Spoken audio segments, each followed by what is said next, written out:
Jaunā Škoda Kodiaq un arī jaunais Superb ir lieli Škodas mērogiem pat grezni automobīļi. Taču vai tik mēs neesam aizmirsuši par tā saucamiem maizes modeļiem, kurus patiesībā taču pārdod vairāk nekā tos lielos flagmaņus? Jā, šodien mēs brauksim ar atjaunināto Škoda Octavia, kas joprojām ir un paliek Škodas bestsellers.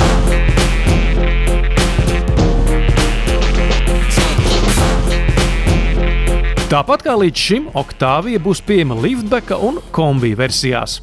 Octavia parastā vienmēr ir bijis tā saucamais liftbeks. Tas nozīmē, ka bagāžnieka vāks atveras kopā ar stiklu. Tad, kad automašīna iznāca savā pirmajā paudzē, tad daudz tā kā vīpsnē, kas tas tāds ir par auto? Vai tad sedans, vai universāls, vai kā? Kas šitas tāds ir par tādu hibrīdu, varētu tā teikt, bet gadu gaitā tieši šī virsbūves forma ir kļūst būtībā par tādu kā Škoda Octavia firmas zīme, un ir jau arī ļoti ērti. Būtībā viss bagāžnieks atveras vienā piegājienā. Octavia universāls atkarībā no komplektācijas ir aptuveni par 1000 eiro dārgāks nekā liftbeks. Modernizācijas nestās izmaiņas abās virsbūvēs gan ir līdzīgas. Gan jau jūs zināt, ka modernizācija, jeb angliski facelifts, nozīmē to, ka automašīnas virsbūve un forma paliek tāda pati, taču tiek veikts nelielas kosmētiskas izmaiņas. Un, protams, automobils iegūst jaunu aprīkojumu, kāds nebija iespējams pirms tam.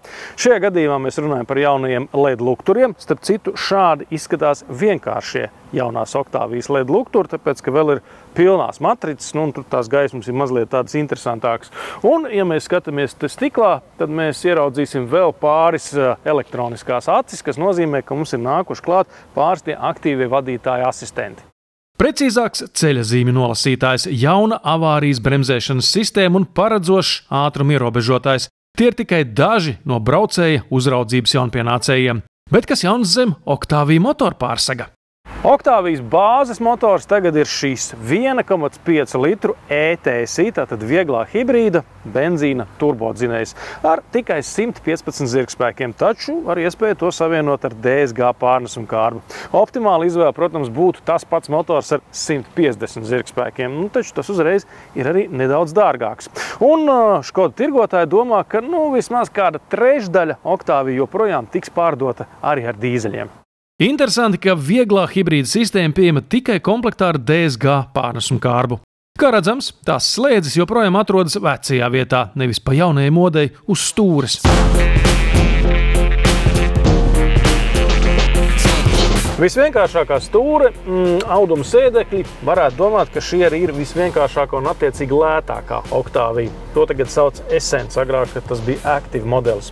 Tomēr tā īsti nav. Mēs šobrīd sēžam Octavia Selection, un šis komplektācijas līmenis aizstāja uzreiz divus iepriekšējos. Līdz ar to ir lielāks manevru iespējas. Un tas nozīmē, ka šāda automašīna maksā negluži 22 000 rastīti, kas būtu jaunās Octavijas bāzes cena ar šo motoru, bet gandrīz 30 000 kopā ar papildu aprīkojumu. Kā tad tā? Atbilde ir vienkārša. Šādas Octavia bāzes cena ir 27 430 eiro. Labā ziņa ir tāda, ka standarta aprīkojuma saraksts ir 4 reizes garāks par papildus ekstru listi. Nezinu, kas tajā salikts. Grafīta pelēkā metāliskā krāsa, adaptīvā kruīza kontrole, tas nav standartā. Tie smukie 18 colu diski bez nekādiem aero vākiem, retums mūsdienās, tie arī ir papildu aprīkojums. Rezerves ritenis, starp citu, nav standartā, tātad arī par to ir jāpiemaksā. Divspieķu ādas stūre arī ir standartā, turpretīm DSG pārslēgus tās nav. Laminēts vējstikls ar apsildi bez vadiņiem. Jā, mums ir tātad apsildāms vējstikls, bet ar plēvi. Tā ir ļoti laba lieta. Es esmu gatavs par to piemaksāt. Turpretīm par 2-zonu klimata iekārtu un dzesējumu bezvadu lādētāju Octavijai vairs nav jāpiemaksā. Tāpat kā par skārienjutīgu ekrānu. Lai turētu līdzi saviem jaunākajiem, dišciltīgākajiem un lielākajiem radiniekiem, uzlabotā Octavia ir aprīkota ar jaunu multimēdiju iekārtu. Šajā gadījumā gan mums ir parastais 10 colu ekrāna panelis, taču šeit var dabūt arī lielo 13 colus pa diagonāli. Ekrāns, kā tautā saka, varētu būt arī ātrāks, taču izklājums ir tāds pats kā jaunākajos Škoda modeļos. Pašas galvenās kvalitātes ir saglabājušās. Octavijai joprojām ir ļoti daudz vietas, un gal galā tas nomināli taču ir kompaktklases automobīls. Redzamība ir lieliska, spoguļi ir pareizajā vietā. pareizajā izmērā. Un līdz ar to ir ļoti ērti lietojami gan pilsētā, gan arī ārpus tās uz šosejas. Ārpus pilsētas ir īstais brīdis iemīt grīdā. Ar 115 zirgspēkiem Octavia ir gluži vienkārši Volkswagen grupas automobīls un nekas vairāk. Ja gribas, lai automašīna ir ātrāka vai, piemēram, ir paredzēts braukt uz ārzemēm, pa autobāņiem vai veikt kaut kādus garākus gabals, tad, manuprāt, ir jādomā par kādu jaudīgāku spēka agregātu.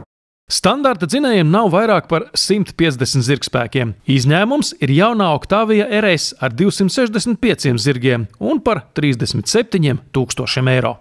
Bet tā jau, protams, tā cenas snieguma attiecība Octavia ir vienkārši nepārspējama, jo būtībā liela daļa no tā, ko mēs redzam, ir standarta aprīkojumā. Izrādās ir tas stūri, tagad ir standartā, nav vairs tas plasmas sloks un arī sēdekļi, kas laikam ir bāzes. Komplektācijā nav ne sporta, nekas, ir tāda forša sānu atbalsta. Man šķiet, ka tas audums arī ir tāds labā kombinācijā, tā, ka ziemā īsti nesalst un vasarā arī uzreiz nesāksim svīst.